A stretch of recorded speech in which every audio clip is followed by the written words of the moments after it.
Good morning, my name is Vega and welcome back to the Candy Milk channel. Ang channel na walang paligoy-ligoy para kraka na. So for today's video po ay walking day namin ngayon ng cousin ko. So pupunta po kami ngayon sa Diversion Road para mag-walking ng slide para naman makaburn kami ng fats at saka calories para hindi naman kami tatabayin ng pati kasi paparating na ang Pasko. So dapat fit.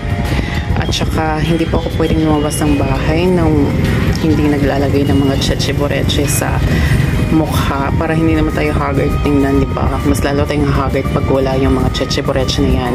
At saka kompleto na po ako ngayon, like foundation, eyebrow, at saka eyeshadow, lipstick, except for blush on. Kasi nga meron tayong itatry na blush on ngayon, which is yung blush on from Choo Choo, and this is in a shade of Miss Dolly, so stay tuned. So, nabili ko pala ang blush na to sa official store ng Choo Choo sa TikTok shop sa halagang $2.94, including sa shipping fee. Pero may vouchers kasi kaya mas mura. At saka tingnan niyo naman guys ang packaging. Oh.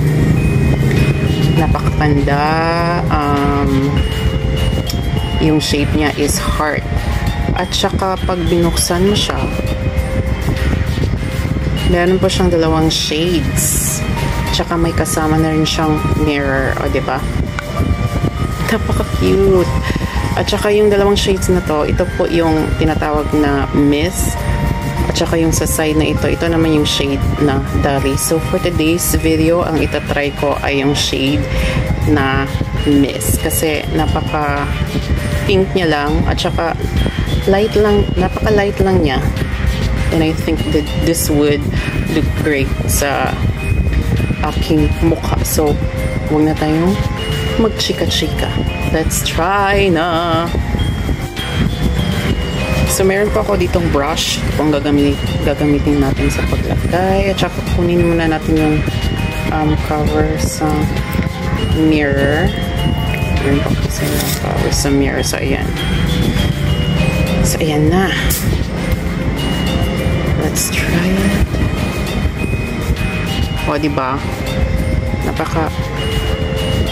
Napaka-light niya lang.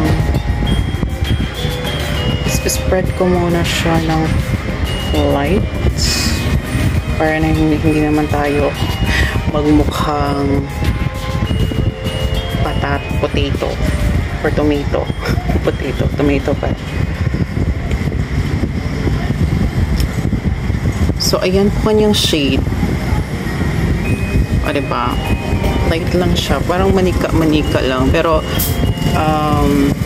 i-blend ko muna to ng maayos tsaka babalikan ko kayo. So, ayan na nga ang final result niyo. Parang hindi lang ako nakalagay ng shade. Nakalagay ng blush on, diba? Parang natural ang tingnan.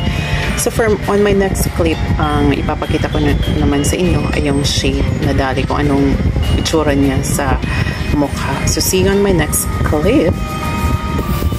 So, ayun na nga. Ito na po yung shade na Dolly sa aking mukha. Yan po ang itsura niya sa aking mukha. In fairness, na nagustuhan ko ang blush na ito. I'm going to buy another shade if maubos ko na ang shade na Miss Dolly. Kayo, if gusto nyo makatry ng blush na ito from Choo Choo, then you can also try kasi ako, bet ko siya. Birthday ko pala ngayon, kaya medyo ayos ang iyong ating-ating. At saka lang, yan lang po lahat na masasabi ko regarding this blush. This is 10 out of 10 for me. Ciao for now.